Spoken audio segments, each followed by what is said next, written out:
षडानंद कार्तिकेय जी के 6 मुख हैं।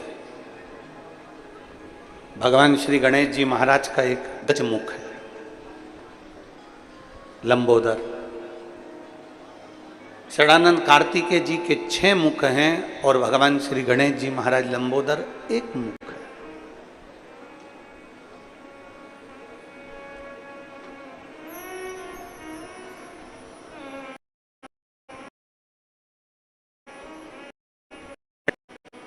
गणेश जी महाराज साधना में लीन नहीं होते,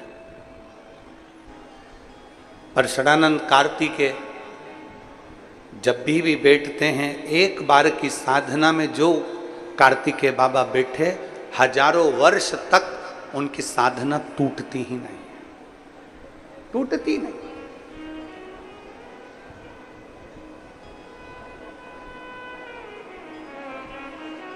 एक बार पूछा गया षडानंद कार्तिकेय जी से और गणेश जी से कि गणेश जी महाराज साधना में लीन नहीं होते और षडानंद कार्तिकेय 6 मुखधारी 6 मुख वाले कार्तिकेय बाबा एकदम मौन साधना में डूबे रहते हैं, क्यों?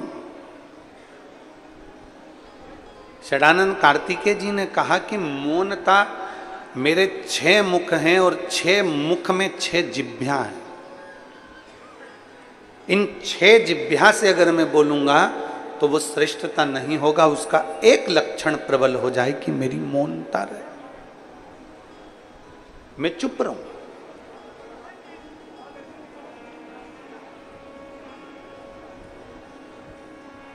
और मेरे चुप रहने में मैं भगवान की विरल भक्ति में डूबा रहता हूं, भगवान शिव की विरल भक्ति में समाया होता हूं। हमने भिलाई की कथा में एक बात कही थी कि बुढ़ापे का परम आभूषण है चुप रहना, बुढ़ापे का परम आभूषण है मौन रहना।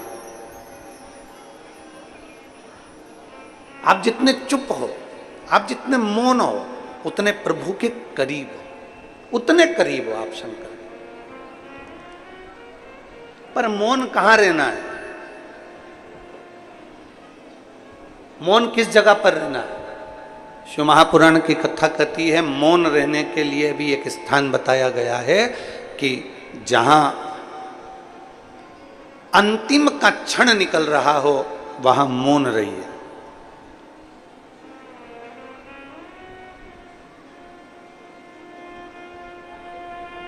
वहां मौन रहिए, शांत रहिए।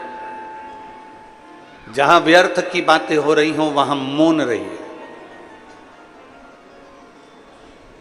पर बोलने की जब जरूरत हो, अपने सनातन धर्म पर अगर कोई ठेस पहुंचा रहा हो, अपने सनातन धर्म पर कोई उंगली उठा रहा हो, अपने धर्म पर, अपनी सनातन धर्म के ऊपर कोई आक्षेप ठोक रहा हो, उस जगह पर तुम्हें मौन नहीं रहना है, उस जगह पर तुम्हें एकजुट होकर आगे बढ़ना है।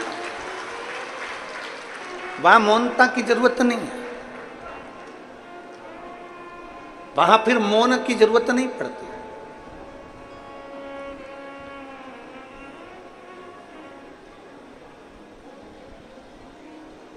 शिव महापुराण की कथा कहती है, भगवान शंकर के विरल भक्ति कहती है, शिव तत्व कहता है कि मौनता में शिव की प्राप्ति है। पर कुछ स्थान ऐसे बताए गए हैं जहां मौन रही है और कुछ स्थान ऐसे बताए गए हैं जहां बोली है।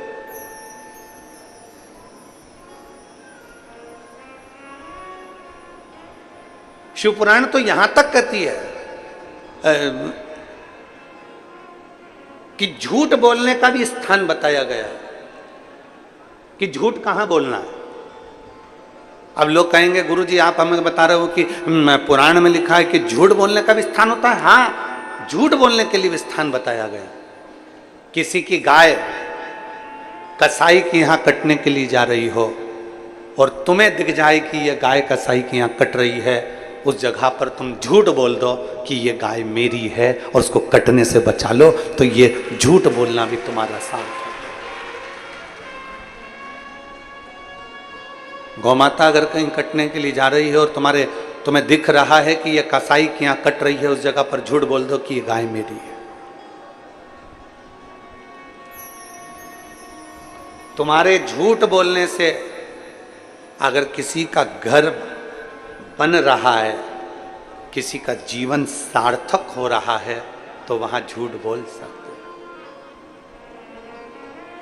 वहां झूठ बोल सकते हो। हमारे यहाँ तो झूठ बोलने का भी स्थान बताया गया है कि कोई गौमाता अगर कटने के लिए कसाई किया जा रही है, वहां तुम झूठ बोल दो कि ये गाय मेरी है, इसको छोड़ा जाए, ये गाय मेरी अपनी है, इसको छोड़।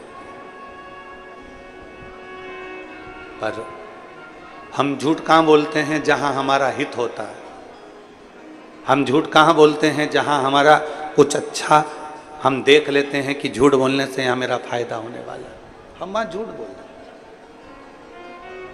पर शास्त्र कहता है मत बुरे कर्म कर बंदे वरना पछताएगा, भगवान की आंखों से तू बच नहीं पाएगा, तू बच नहीं पाएगा। अरे ओ अज्ञानी मत करना दानी, अरे ओ अज्ञानी मत करना दानी, तेरे कर्म का फल भी तू ही पाएगा, जैसा किया तूने तेरे आगे आएगा। मत बुरे कर्म कर बंदे वरना पछताएगा, भगवान की आंखों से तू बच नहीं पाएगा, तू बच नहीं पाएगा। अरे ओ अज्ञानी मत करना दानी, अरे ओ अज्ञानी मत करना। अपने लिए झूठ नहीं बोलना, अपनी भलाई के लिए झूठ नहीं बोलना। अगर बन सके तो किसी का हित हो रहा हो, किसी का अच्छा हो रहा हो, तो झूठ बोलने में, कहीं गौ माता कट रही है उसको बचाने में बोल सकते।